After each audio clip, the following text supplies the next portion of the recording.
बहुत समय तो हो गलानी बाघ आम तो सब काम सारी देथिबणी एबे मु जाए आउ टिके बाघ आम को बोकाब नाए।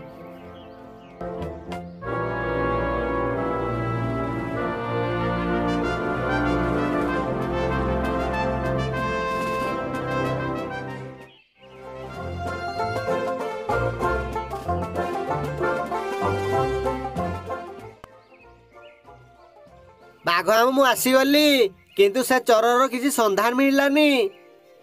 हौ शियाल से चोर को छाड़ आमे आउ कौन करि परिबा। ए शियाल देख एई माटीटा को मु खोली खोली उर्वर करिदेली। अरे बा बाघ आमु तमे तो सब चाष बास शिखी गलणी। बाघ आमु एबे एई जमी रे धान बुणी दियो।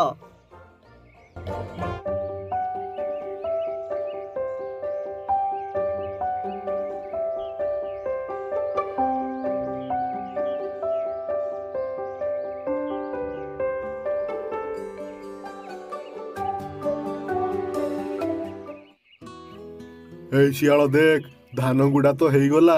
आग थर तो आम तरभुज गुड़ा चोरी जाइतिला किंतु एथर आम एई जमी रे धान रखिबानी।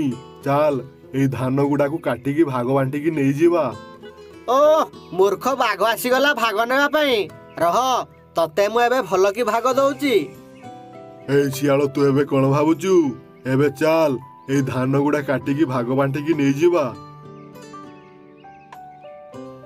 ए शियाल भाग बंटा तो हेई गला एबे तू तो भाग नेकी जा मु मो भाग नेकी जाउची।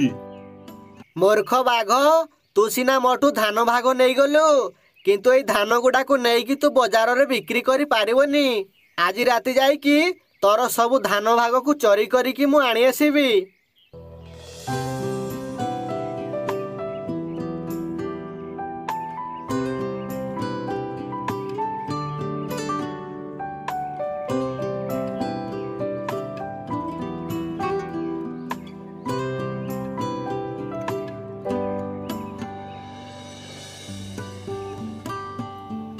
मो धान भाग को तो मु आनी आसिली।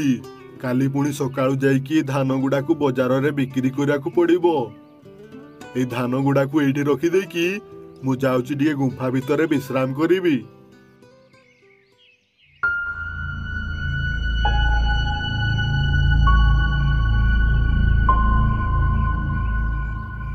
मूर्ख बाघ पुणी मोठू भाग नहीं गला ए कथा तो मो पेटरे हजम होउनी। मु एबे जाए तार धान भागटा को चोरी करिकी आनी आसे।